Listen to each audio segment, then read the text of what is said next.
Are there too many games in the football calendar? Celtic chair Peter Laurel recently made a vice chairman of the European Clubs Association last month. He says player welfare must be protected, suggesting the football calendar is more than maxed out. The UK and Republic of Ireland are 2028 hosts of the European Championship, expanded from 16 to 24 countries in 2016. We've got a 48-team World Cup now. We've got a 32-team event for the World Club Cup. And we've got the Champions League and the Europa League changing. So each team's going to play 8 first phase matches rather than 6 group games, as it is now. Danny Murphy says, get a grip. Surely they're playing too much football. That's what the view is of the authorities. It's always the views of everyone but a very few select group of players, because we are now in a position where it's unbelievable, really. I mean, I have to agree with Simon on this when he talks about it. He speaks really well on it. And the fact is that when you're getting the rewards that you get now from football, and they were good in my day, but now they're ridiculous, that comes from the TV money primarily, and it comes from the wonderful audience across the world that want to watch Premier League football. So that means the TV have the right to put games on when they want. The scheduling is down to them generally. And the other organisations who are running off the back of that are also going to do the same to try and get more money into the coffers, which then goes to the clubs, which then goes to the players. We're also at a stage where sports science is better than it's ever been. The squads are bigger than they've ever been. The fitness is better than it's ever been. And the subs, you have more subs than we've ever had.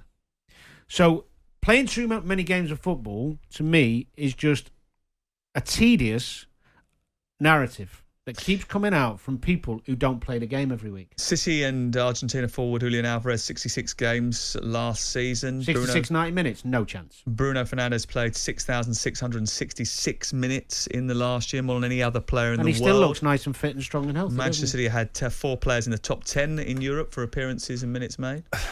But there's a difference between minutes played and games involved in, I suppose. So sorry, I haven't seen that exact stat. But if you're talking about the players who've played the most minutes, okay, normally the better players, because they're in all competitions and playing international football. That's a responsibility of the managers to manage that game time. So if you look over the years, Fernandinho was a fantastic example of one of the most durable players, central midfield, the hardest position on the pitch, covered the most distance. So he hardly missed a game. Rodri's come into that and done the same, actually. Durability, absolutely phenomenal. Yeah. And never whinging and still playing the same level in the hardest position. So just to give some clarity to people who are listening, when you look at the numbers of somebody playing 50 games at centre-half is nothing like 50 games of a midfielder. Nothing like. So it's a very... Because of distance covered, intensity of runs, high number intensity, of sprints, distance covered, all of it. So it's very positional. So we're not talking about players as a whole. So what, goalkeepers can't play 60 games now? Is that what we're saying? What, because they're mentally fatigued? Well, I'm telling you what Peter Laurel, the vice chair of the European Club Association, said. I am of the opinion, and I think a lot of ex-players are, and maybe it's because we played in a time where players wanted to play and didn't moan about. But I don't need too many players moaning now, to be honest. So are you telling me there's not too many games, and this expansion of European Championships, more teams? Expansion of the World Cup, more teams, more games. Expansion of the Champions League, more games. Expansion of the Europa League, more games. A 32-team World Club Cup. You're telling me it's irrelevant? It's not irrelevant, and it's not ideal. It's really not ideal. But it's not ideal for clubs to go on these massive pre-season tours every year either. Yeah, but that's just 3 games for 2 weeks. But if you're worried that players are fatigued and they're playing too many minutes and they're travelling too much, go and play Accrington Stanley in a pre-season game. Don't go to the States and play MLS All-Stars. Manage the minutes. They've got squads full of superstars. Well, this is an interesting thing. Hold on.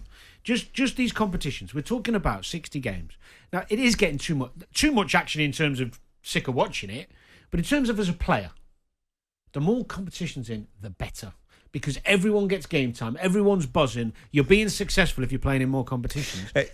And every one of those players wants to play football. In an ideal world, I think, because of the way it's sort of got now, where it is maxed out, FIFA should rip up the global calendar, start again, something radical, get everything in that has to be in, but in certain time zones, and actually just... so that everybody's on a level playing field. Totally get that. But there's too many self-interested bodies. There's too much greed. They're not going to allow that. Such is the need to grab every sort of slice of revenue. There's little chance of anyone ceding enough to it to make a real difference. You can pretend if you want that not playing in the League Cup or avoiding post or pre-season tours is going to help, or a 2-week winter break is going to solve your problems, but it isn't. So is the only way for clubs to manage those minutes to actually carry bigger, deeper, higher quality squads so that they've got more players, and then over the course of the season rotate better and smarter to ensure that minutes are managed amongst their key players. Well, yeah, if that's your only option, because you have got a wonderful array of squads, the players all desperately wanting more minutes, always knocking on the manager's door. You've got in-game time, which can be managed better. A lot of these top managers who've been whinging about not enough subs and don't see them used often enough as well. Pep's a great example of that. Or go to the other extreme. And this is Simon's words, not mine. He's like, well, reduce the money of everybody, so you don't have to be as committed to as many games, and less greed from the organisations making more games and putting more competition, more. Get real, that ain't happening though. Exactly. Why are we playing a friendly this week? You know, that's always been the way. There's been a lot of people who've pulled out of international duty this week, particularly actually it's a few preparatory game. If you're Gareth Southgate, you've only got a certain number of games to play before the European What's he going to learn from playing Australia? How do you? That's not true, is it? It's nothing. Well, Danny's been there and got the T-shirt. He played against Australia. The lads don't play with the same intensity. The new lads coming into the squad might. He doesn't play the new lads. Harry Kane played 70 minutes against Scotland. Exactly. I was just going to say the same thing. Mark Gurhey played.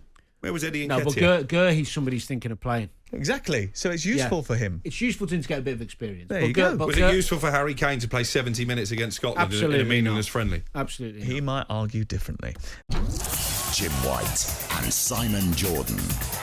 Monday to Friday mornings from 10 on AM, on DAB, via the TalkSPORT app and on your smart speaker. TalkSPORT.